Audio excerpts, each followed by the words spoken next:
Bonjour à tous et à toutes. Aujourd'hui, nous allons parler d'une bataille, la bataille de Borswood, durant laquelle le destin de deux dynasties se joue. En effet, Henri Tudor n'hérite pas de la couronne d'Angleterre, il l'a conquis le 22 août 1485, durant la bataille de Borswood, au cours de laquelle le roi d'Angleterre Richard III trouve la mort. Vous voulez en connaître plus? Venez avec moi.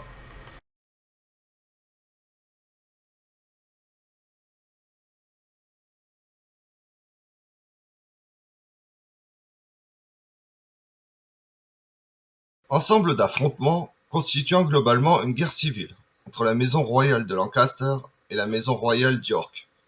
Elle est appelée ainsi en référence aux emblèmes des deux maisons, la rose rouge des Lancaster et la rose blanche des York. Cette référence ne se fait pour autant qu'a posteriori, la rose de Lancaster n'ayant été utilisée comme emblème pour cette maison qu'à partir de 1485, à la dernière bataille du conflit. Elle débute en 1455 et prend fin en 1485, sur le champ de bataille de Borswood. À son issue, elle réunit ainsi les deux branches royales, issues de la même dynastie, en se mariant à Élisabeth d'York, et permet la fin de la guerre entre les maisons de Lancaster et d'York, qui fusionnent les deux roses en une seule, celle des Tudors.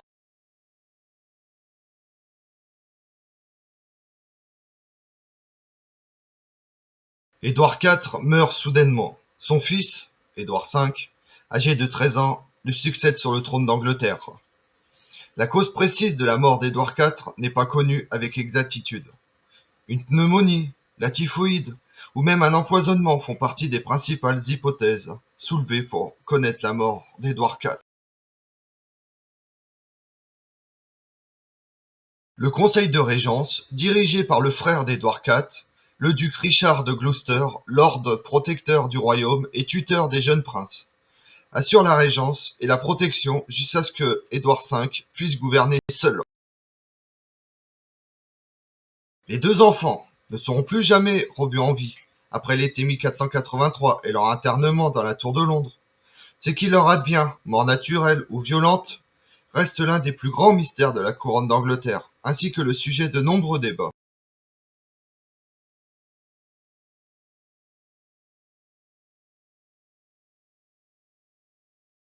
Henri Tudor, accompagné d'hommes de grande expérience militaire, de mercenaires français, de Bretons et d'Écossais, vient réclamer la couronne d'Angleterre.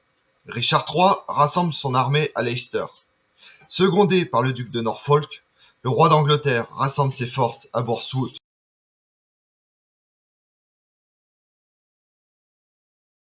Le roi d'Angleterre doute à présent de la fidélité de certains nombres de ses seigneurs, à commencer par les Stanley, dont l'aîné, Sir Thomas, a épousé la mère d'Henri Tudor.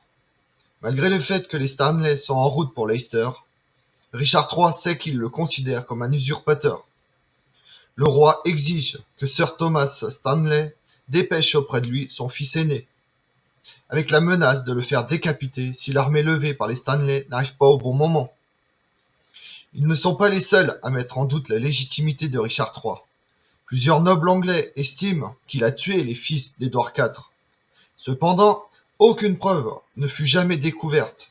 Seule la propagande diffusée par Henri Tudor suffit aux nobles pour douter de Richard III. L'armée royale, forte d'environ 10 000 hommes, est divisée en trois corps. Le duc de Norfolk, Richard III au centre, et Henry Percy. John de Vere, commandant de l'armée Tudor, décide quant à lui de ne former qu'un seul bloc, pendant que Henri Tudor reste en retrait avec quelques centaines de cavaliers pour sa protection.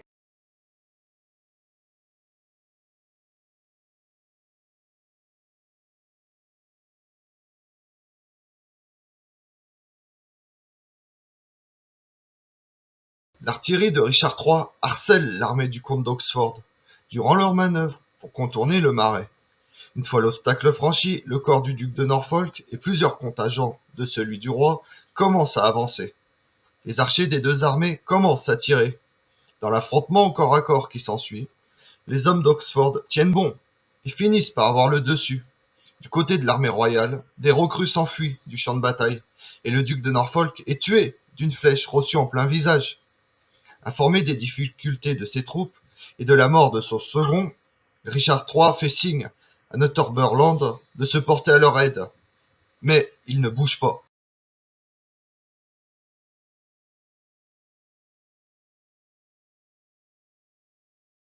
À ce moment, Henri Tudor part à cheval rejoindre les Stanley.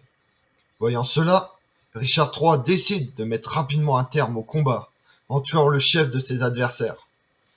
Il conduit une charge de 800 cavaliers, contourne la mêlée et se rue vers le groupe de Henri Tudor. Dans la première charge, Richard III tue le porte-étendard William Brandon et porte un violent coup à la tête à l'ancien porte-étendard d'Édouard IV, qui le fait tomber au sol. Les gardes du corps d'Henri Tudor entourent leur maître et parviennent à le tenir à l'écart du roi d'Angleterre.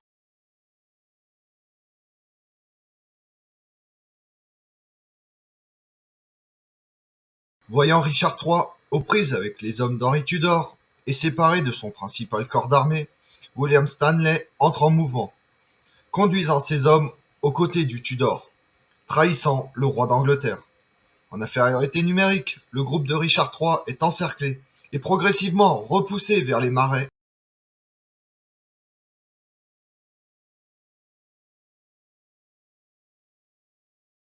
Le porte-bannière de Richard III est tué. Le cheval du roi s'enfonce dans le sol marécageux, forçant Richard III à continuer le combat à pied. Ses hommes lui offrent leurs chevaux pour lui permettre de s'enfuir, mais il refuse. Les chroniqueurs s'accordent à dire que Richard III combat bravement jusqu'à la fin. Submergé par les lanciers gallois, le dernier roi de la maison d'York meurt sur le champ de bataille, l'épée à la main. Lorsque la nouvelle se propage, les forces de Richard III se dispersent. Northumberland et ses hommes s'enfuient vers le nord, tandis que le reste de l'armée royale se disperse.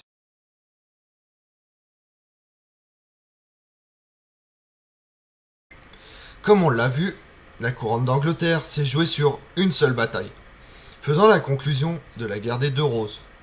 Après avoir combattu avec courage, Richard III décède sur le champ de bataille, laissant le trône à son concurrent Henri Tudor, devenant Henri VII, le fondateur de la dynastie des Tudors. Cependant, les péripéties de Richard III ne sont pas terminées. En effet, le corps du roi sera retrouvé seulement en 2015 lors de travaux pour la construction d'un parking. L'ancien roi d'Angleterre recevra des obsèques dignes de son rang, suivi par des centaines de personnes, depuis le champ de bataille de Borswood jusqu'à la cathédrale de Leicester, lieu de son inhumation. Je vous remercie d'avoir suivi cette vidéo en ma compagnie. Si vous voulez connaître mes autres vidéos, retrouvez-moi sur ma chaîne YouTube, Tout sur l'histoire avec Damien, et pensez à liker, commenter et vous abonner. Je vous remercie à tous.